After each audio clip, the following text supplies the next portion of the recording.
안녕하세요. 만나서 반갑습니다. 언제나 명품 주식을 찾는 주식강의연구소 신대표입니다. 최근에 이제 여러분들의 그 관심과 사랑으로 주민한 구독자 수가 5만 이상을 돌파를 했고 다시 활성화가 되었습니다. 여기에서 이제 100% 이제 무료 시황과 100% 무료로 종목 추천을 받아보실 수가 있으니까 주식이 어려우신 분들은 많은 관심 부탁드리겠고 여기에서 이제 시황이라든지 추천주라든지 100% 무료로 받아보실 수 있으니까 많은 관심 부탁드리겠고요. 자, 일단은 최근에 시장이 좀 많이 힘들다 보니까 많은 분들이 좀 이제 지쳐있는 듯한 것처럼 보이죠? 딱 봐도 이제 다른 분들도 이제 뭐 주식을 접어야 된다, 뭐 반대매매 계좌가 이제 속출을 하고 있다, 그런 이슈들이 이제 많이 있다 보니까. 그런데 지금 시장에서 일단 포기를 해야 되는 상황인가? 아닙니다. 정답은 일단 아니에요. 정답은 일단 아니고 투매장이라는 건 원래 그 반드시 반등이 나옵니다. 오늘은 그냥 이제 영상을 에피타이저 없이 그냥 바로 시작을 할게요. 지금 시장에서 포기를 해야 되는 상황인가? 투매장은 원래 반드시 반등이 나오게 되어 있습니다. 오늘 같은 경우에는 현 기관 코스피 매수 장세죠. 그리고 이제 금투 쪽에서 좀 들어왔습니다. 그리고 외인 선물 매수세로 진행되는 수급 구조는 보통 이제 바닥권에서 나오는 수급 현상이에요. 펀더멘탈의 문제라기보다는 급락, 수급 악재여가지고 지금 시장은 보통 이제 1, 2주 정도 버티시면은 코로나 팬데믹처럼 급락 시 매수는 언제나 정답이었다는 건 여러분들이 알 수가 있죠. 그래서 지금 포기하신다. 정답은 당연히 아닙니다. 지금 시장이 일단 빠지는 이유는 여러분들이 지금 너무나도 잘 알고 계실 거예요. 지금 러우 전쟁 그리고 이제 중국 봉쇄가 있겠죠. 인플레이션으로 인한 금리 인상, 그게 결국에 자이언트 스텝까지 왔고 이제 약간 경제적인 문제로 본다면 경기 축소까지 우려를 하고 있죠. 여기까지 이제 여러분들이 인지가 된 상황일 겁니다. 유럽에서도 최근에 긴축의 행렬에 이제 동참을 해서 유럽 증시가 어제 같은 경우 보통 이제 3% 가까이 다 이제 밀려줬고 나스닥 같은 경우도 그 영향을 받아가지고 4%가 넘게 이제 빠져주는 흐름이 나왔습니다. 근데 아침에 미국 선물이 반등을 해주고 중국 증시가 반등을 하면서 증시도 갭으로 떨어진 낙폭은 모두 메워준 모습이죠. 아침에 좀 강세를 보였던 종목들이 이제 고려산업이라든지 그리고 뭐 팜스토리, 한일사료, 그리고 뭐 샘표 요런 종목들. 근데 마지막에 모두 빠지면서 개별주 라인으로 요즘은 무증 관련주들이 많이 오르죠. 조광, ILI, 그리고 최근에 뭐 피코그램이라든지 그리고 인플레이션 관련주도 뭐 디커플링이 되는 우크라이나 관련주, 뭐 현대 에버다임 이런 종목들이 반등을 해주었죠. 그리고 마지막에 뭐 개별주, 뭐 우리엔터프라이즈라든지 일부 종목들이 반등을 해주면서 시장이 마감이 되었습니다. 자, 근데 보통 여러분들이 궁금하신 거는 지금 이제 증시일 텐데 이 증시가 어디까지 빠지냐, 어디까지 빠지냐면은 시장을 좀 이제 과거로 본다면은 커다란 악재가 있는 시장이 있어요. 커다란 악재가 있는 시장. 이때가 언제였냐면은 유럽발 금융위기 때입니다. 이때가 당연히 모두가 아시는 리먼 브라더스 사태겠죠. 자, 근데 원래 그 시장이 그 악재가 있을 때 당연히 빠지잖아요. 그러면 20월선 이걸 종가상 이탈을 하게 되었을 때 환율이 오르면 이제 여기에서 60월선까지 빠지는 패턴이 있습니다.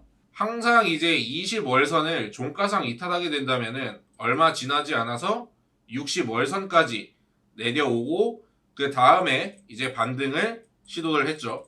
그 다음에 유럽발 금융위기가 왔을 때도 20월선을 이탈을 하니까 60월선까지 떨어진 후에 반등이 다시 나오기 시작했죠. 예전에 이제 대북 테마주로 급하게 상승이 나왔을 때가 있었을 겁니다. 여기에서도 이제 뭐 북한하고 사이가 안 좋아졌고 무역전쟁이라는 이슈가 있었죠. 여기 있는 이 검은색 선이 20월선입니다. 종가상 이탈을 해주니까 60월선까지 다시 빠져주는 그런 흐름이 나오죠. 보통 요 구간에서 이제 지지가 나오거나 이때는 뭐 코로나 팬데믹이었으니까 아무튼 20월선을 종가상 이탈하면은 60월선까지 빠질 수가 있다는 겁니다. 거기에서 이제 환율이 추가적으로 오른다면 조금 더 이제 신뢰도를 높일 수가 있겠죠. 결국에 대한민국이란 국가는 그 환율의 그 자유 거기에서 이제 벗어날 수가 없으니까. 자, 아무튼 시장의 악재는 여전히 남았기 때문에 추가적으로 조금 더 떨어질 수는 있습니다. 근데 이걸로 인해서 금리 인상이 됨으로써 진짜로 그 우려를 하는 건 그 경기 축소죠. 침체라고 불리우는. 예를 들어가지고 지금 기름값을 감당을 못해서 차를 파는 사람이 있어요. 그리고 금리를 감당하지 못해서 집을 본의 아니게 팔아 치워야 되는, 좀 이거를 간단한 예로 설명을 들면은 그냥 가게 하나로 예로 들겠습니다. 그 국밥집이 있어요. 국밥집. 근데 이게 뭐 8,000원에 팝니다. 평소에는 200그릇을 팔았어요.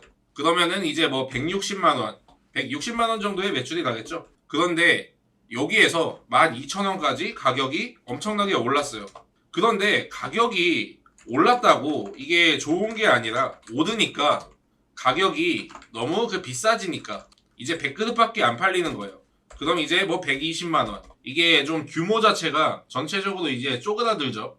실물 경제에 타격을 주는. 자, 그런데 지금 이거보다 중요한 거는 국내 증시는 지금 굉장히 저렴합니다. 외국인들은 지금 비로소 좀 이제 나갔지만, 외국인들은 당연히 달러가 오르니까 나갔지만은, 그러면 당연히 대형주 쪽은 안 좋을 수도 있어요. 안 좋을 수가 있고, 대형주는 당연히 외국인 기관의 양매수가 들어와야지 오르는 종목이기 때문에. 근데 지금 5거래일 연속으로 기관, 뭐 금융투자, 얘네가 이제 적극적으로 시장을 좀 방어하고 있죠. 반등이 나올 때까지 긴 시간이 남은 시장은 아니에요. 그리고 중간에서 이제 정추세 종목이 아니고 바닥을 찍은 종목들이 강하게 반등을 하고 있습니다. 시장 자체는 오늘 종가적으로 뭐 떨어졌지만, 맞지만 바닥에서 임팩트 있게 상승이 나오는 거 얼마든지 있습니다. 이번에 뭐 오늘 저희도 우디엔터프라이즈를 수익 실현을 했고요. 근데 지금은 당연히 뭐 정추세 종목보다는 이제 바닥을 예측하지 말고 좋은 기업이 있으면 담아두는 게 좋겠죠. 자, 근데 시장이라는 게 언제든지 뭐 상승할 수도 있고 하락을 할 수도 있는데 영원히 상승 없습니다. 영원하게 상승하는 건 없어요. 그리고 영원히 하락하지도 않습니다. 결국에 파동을 그리면서 움직입니다. 지금 시장이 당연히 결과론적으로 이렇게 빠졌기 때문에 비관론자들이 당연히 많고 낙관론자들도 이제 생각을 바꿀 때인데, 이럴 때가 오히려 기회입니다. 어떤 기회냐면은 분할 매수의 기회입니다. 시장이 빠지는 이유는 여러분들이 이제 잘 아시겠지만 러우 전쟁으로 인한 인플레이션, 그리고 이제 금리죠. 금리. 최근에 미국에서 자이언트 스텝 결국 나왔죠. 그리고 어제 같은 경우에 어떻게 유럽도 긴축 행렬에 동참을 했죠. 그리고 뭐 정치적인 문제로 들어가면은 영상으로 설명을 해드리진 못하겠지만, 원래 이 미국이라는 국가가 자신들의 그 기축통화를 지키기 위해서 엄청난 힘을 쏟고 있죠. 근데 결국에 이 금리를 인상을 한다는 건 결국에 미국의 그 경기가 그 회복이 될 수 있다, 자신감입니다. 그 물가를 또 잡기 위해서 금리를 인상하는 거고, 지난달 그 고용지수 보면은 굉장히 잘 나왔어요. 실업률 최저치예요. 그리고 예금도 2조 달러가 넘게 있어요. 그리고 물가를 과연 잡을 수 있을까? 이거는 당연히 뭘 잡아야 되냐면은 국제유가를 잡아야 되는데, 근데 뭐 당연히 그 바이든이 그 얄미운 사람입니다. 얄미운 사람. 한국 사람들의 지금 주식 투자하는 사람들 입장으로서는 좀 어떻게 보면 얄미운 사람이에요. 근데 아무런 노력도 안 하는 게 아니고, 물론 자신의 좀 업적으로 나스닥을 뭐 이제 계속 케어해주는 도널드 트럼프, 여기하고는 좀 이제 다른 개념이죠. 얘는 뭐 주식시장이 뭐 올라가면 자신의 업적으로 포장을 잘해가지고 좀 이제 그걸 자신의 업적처럼 얘기했지만, 바이든은 뭐 주식시장이 떨어지든지 말든지 별로 그냥 관심이 없는 사람이니까. 그런데 이제 미국의 중간선거가 언제냐면은 그 11월 달에 있어요. 11월 달. 상원, 하원 선거라고도 하죠. 올해 11월. 근데 지금 바이든 민주당 지지율이 최저치를 기록을 하고 있기 때문에 지금도 바이든도 요 물가를 잡기 위해서 미친 듯이 노력을 해야 되는 상황인 거죠. 예전에 무역전쟁 때 어땠습니까? 지금하고 거의 엇비슷하게 떨어졌어요. 근데 지금 지지율 이걸 지키기 위해서 어딜 간다? 그 사우디를 가잖아요. 사우디. 국제 유가를 좀 이제 잡기 위해서 자기들이 왕따 시키던 어떻게 하던지 아부를 떨어가지고 증산을 이끌어내야 되는 상황이에요. 그리고 이거 말고 지금 또 가로막는 게 그 러우 전쟁이 있죠. 이걸로 인해서 뭐가 오르냐? 당연히 인플레이션도 인플레이션인데 우크라이나가 그 최대 곡창 지역이기 때문에 거기에서 이제 뭐 대장주가 당연히 뭐 곡물 이쪽으로 많이 오르고 있죠. 그리고 그게 좀 이제 가속화가 되고 있는 원인이긴 해요. 근데 이게 나중에 종전까지는 안 가도 됩니다. 휴전까지만 해도 돼요. 근데 우크라이나가 과연 지금 당장 전쟁을 멈출까? 물론 지금은 희박하죠. 각 나라에서 중재도 더 하고 특히 바이든의 그 역할이 좀 클 텐데 미국은 인플레이션을 최대한 러시아 탓으로 돌려야 되니까 전쟁이 그냥 안 끝나기를 내심 바라고도 있다고 하죠. 이거는 그 전문가들의 말입니다. 경제 그리고 정치 전문가 그리고 우크라이나 국민들이 먼저 러시아가 공격을 해가지고 사람이 죽었어요. 그럼 분노를 합니다. 당한 만큼 갚아주자. 그게 있기 때문에 잘 끝내려 하지는 않겠죠. 근데 이거는 예전의 상황을 좀 보면 되는데 그 증시가 가장 크게 반등을 했을 때가 언제였냐? 악재가 그 해소가 되었을 때입니다. 악재가 해소가 되었을 때. 예전과 같은 상황에서 미중 무역 전쟁이 일어났을 때 걔들도 이제 서로 이제 매번 싸웠는데 협상의 기미만 보이면 굳이 이제 휴전 거기까지 할 필요 없이 협상의 기미만 보이면 증시를 가장 크게 반등을 시켰습니다. 그때하고 지금의 공포를 이제 좀 치환을 좀 시켜본다면은 그때도 무역 전쟁이 지금보다 공포가 덜 한 거 아니었어? 그건 아니었어요. 한국은 기본적으로 중국의 수출 비중하고 경제 성장 의존도가 굉장히 높은 나라죠. 그리고 중국의 경제가 타격을 받는다면은 우리 역시 큰 타격을 받는 경제권으로 애초에 우리는 분류가 되어 있어요. 그리고 중국이 그때 성장 둔화 나왔거든요.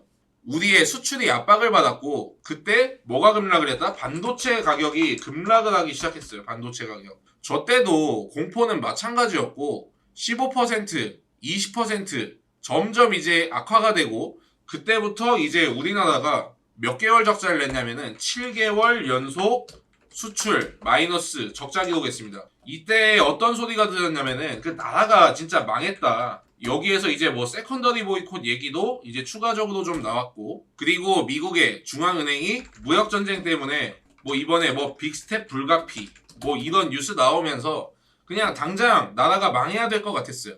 그런데 예전을 한번 보면은 2018년 12월 1일입니다. 2018년 12월 1일 그때를 한번 본다면은 요때죠. 요때였어요. 근데 갑자기 증시가 반등을 이렇게 쭉 하기 시작해요. 이때가 언제였냐면은 미중 무역전쟁이 일어났는데 G20 아르헨티나 정상회의에서 휴전을 하니까 갑자기 증시가 이렇게 팍 하고 올라가요. 한 번에 엄청나게 큰 반등이 나오죠. 보통 여기에서 어떤 종목이 올라가냐? 테마주 같은 경우에는 20%, 30%뭐 찍혀 있는 것도 테마만 잘 받으면은 재료 바뀌어가지고 50%, 70%다 올라갑니다. 그래서 지금 포기를 하면 안 되는 거예요.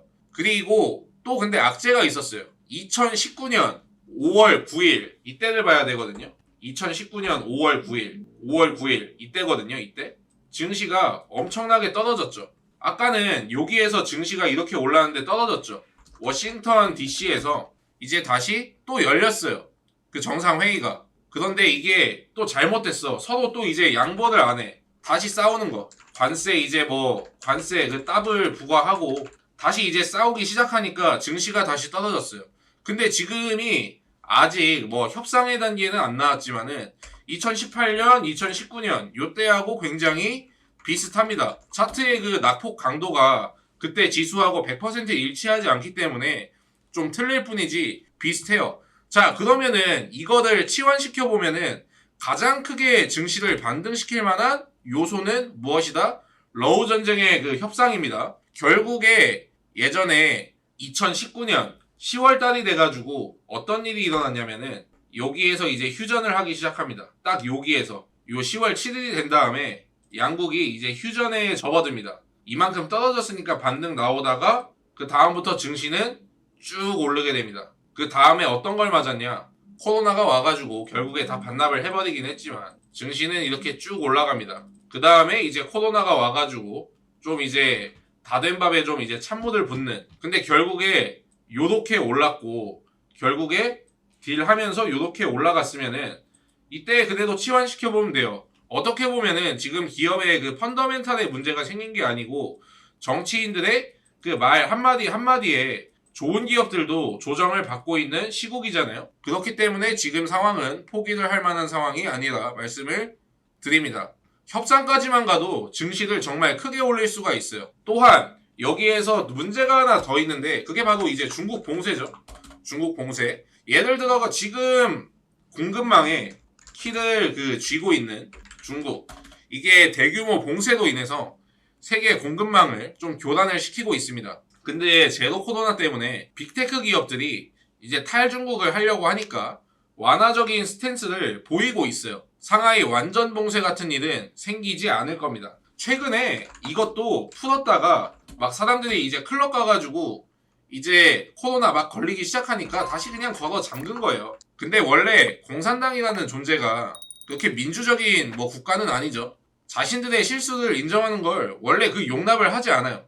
자기들이 그냥 이제 멍청했다는 걸 인정하는 게 되는데 쉽사리 풀려고 하진 않겠죠. 근데 문을 또 걷어 잠갔어요. 확진자가 나오니까. 근데 이제 빅테크 기업들이 탈중국을 하려고 하니까 뭐부터 풀고 있습니까? 한 번에 해제는 안 하겠다. 한 번에 해제는 안 하지만은 등교 같은 건 시키면서 서서히 해제를 하고 있어요. 그러면은 지금 주식시장은 기회입니다. 기회. 지금 신용매물이 털려가지고 반대매매 잔고가 5월에서 이제 6월로 넘어가는 사이에 10배가 늘어났어요. 10배. 그리고 지금 26% 정도의 조정이 일어났죠. 미국 같은 경우는 더 빠졌고요. 주식은 영원히 상승을 할 수도 하락을 할 수도 없습니다. 그런 것도 없고. 그런데 여기에서 이제 너무 힘들다. 도망을 친다? 이제 거의 다 왔어요. 나라가 망한다. 전 세계에 종말이 온다. 저는 항상 그 증시의 바닥에서 그런 소리를 매년 한 번도 빠짐없이 매년 들었어요. 저도 지금 영화 한 편 보고 국가 부도의 날, 빅쇼트 이런 거 보면은 참 대재앙이 오고 당장 옆집에 있는 그 가게부터 그냥 다 망할 것 같거든요. 지금 외환 보유고가 지금 매년 적자고 무역수지 적자인데 이 난관 어떻게 해결할 거냐. 나라가 망할 거다. 근데 지금은 무조건 담으셔야 된다. 예전에 제가 뭐 글을 본 적이 있어요. 그 비트코인이 7천만 원에서 이제 8천만 원까지 갔죠. 7천만 원에서 8천만 원. 근데 나중에 사람들이 뭐라고 했냐면은 저걸 3천만 원 그 밑으로만 그 떨어져 봐라. 영혼에 몰빵 갈긴다. 코스피, 코스닥. 야 저거 진짜 한 30% 딱 조정받아 봐라. 영끌해가지고 투자한다. 지금 왔는데 도망갈 필요는 없단 거죠. 투자를 쉬는 거는 납득이 돼도 다른 사람들보다 훨씬 더 저렴한 평단가를 가질 수가 있습니다. 지금은 이미 빠진 상태예요. 빠진 상태. 그리고 지금 물린 거 보유하셔야 됩니다. 지금 더 쓸어 담아야 되는 기회예요. 비관론자들의 말을 좀 들어보면은 언제나 한국이 항상 멸망할 것 같고 뭐 우크라이나를 탁 하고 치니까 한국에 있는 기업이 그 억하고 죽었다 이럴 것 같은데 지금 클럽 같은 데 보면은 뭐 사람들 많고 러우 전쟁 때문에 뭐 강남에 있는 클럽이 안 망하잖아요. 옆집에 뭐 국밥집 망하지도 않고 회사 옆에 술집 맨날 줄 서가지고 먹고 공장 같은 거 돌아가는 거 쌩쌩하게 돌아갑니다. 홍대, 강남, 인계동 말이 필요 없죠. 줄 서가지고 이제 술 사 먹으니까 나라가 진짜 망할 것 같지만 정치인의 말 한마디로 멀쩡한 기업의 그 주가가 박살이 나는 게 어떻게 보면 주식시장에서 가장 큰 호재예요. 저 같은 경우에도 당연히 그 5월부터 이제 분할로 계속 이제 매수 중이고 물려서 그 돈 없다. 물려서 돈 없다. 일을 하면 됩니다. 그리고 백수인데요? 그러면은 일자리를 구하세요. 다 돈이에요. 남들이 죽을 때 투자를 이제 더 해야 됩니다. 잘 돌아가는 곳은 다 돌아가고 기회가 찾아옵니다. 마이너스 10% 그거 신경 쓰지 말고 차트 바닥이고 실적 좋고 테마주도 얽힐 수 있는 것들 담아 놓으시면 나중에 큰 돈 벌 수 있습니다. 그 원칙이라는 게 있어요. 원칙이라는 거. 근데 보통 고점 매수 저점 매도 이거는 아니실 거 아니에요? 근데 원칙이란 게 있는데 그 원칙을 깨트리는 거는 그 본인 자신입니다. 공포 때문에 아무것도 못하니까요. 그러니까 지금은 여러분들이 정말 자신 있는 그런 주식으로만 내가 잘 알고 있는 기업 그리고 차트도 바닥이고 나중에 오를 수 있는 모멘텀이 충분한 주식으로만 이제 매매를 하시면 되겠고요. 결국에 공포 때문에 아무것도 못하는 겁니다. 사람들이 거대한 힘을 만났을 때 커다란 힘 이거는 곧 뭐죠? 지금 상황으로 치환시켜 보면은 당연히 이게 시장이겠죠. 시장. 그런데 결국에 정말 예전에도 무서웠어요. 진짜 이 시장이 너무나도 무서웠습니다. 예전에는 안 무서웠어요. 어느 정도 떨어졌다 싶으면은 바닥이란 게 있었거든요. 근데 이때는 높은 데서 시작하니까 한도 끝도 없이 떨어져요. 그러니까 무서웠어요. 예전에는 횡보해가지고 이때는 매매하기가 좋았는데 그런데 무섭고 여러분들 이거 무섭고 두 다리가 떨려도 앞으로 나간 사람들 앞으로 이제 걸어간 사람들 결국에 그 위험에 대한 보상을 크게 받아갔다는 것. 누군가가 여러분들이 진짜 내가 적당한 가격에 샀는데 그걸 너무 싸게 쓸어 담아가지고 나중에 그걸로 돈 벌 생각하니까 좀 배 아프지 않으신가요? 언제나 대박의 종목이 나오기 전에는 그 변곡점에는 항상 폭락장이 있다는 거 명심하시고요. 아무튼 한 주간 어려운 시장 너무 고생 많으셨습니다. 나중에 쉬운 시장이 오면은 또 잊혀질 수가 있으니까 안 좋은 습관은 하락장에서 여러분들이 모두 고치셨으면 좋겠고 주식이 좀 어려우시거나 하신 분들은 여기 주미남이라는 어플에서 100% 무료 시황과 어플을 무료로 제공해 드리니까 한번 꼭 도움 받아보시라 말씀드리겠습니다. 너무 어려운 시장 한 주간 너무나도 우리 구독자님들 고생 많으셨고요. 다들 꾸준한 수익으로 대박나시기 바라면서 금일 영상 마치겠습니다. 저는 명품 주식을 찾는 주식강의연구소 신대표였고요. 즐거운 주말 보내시고 월요일도 화이팅입니다. 수고하셨습니다.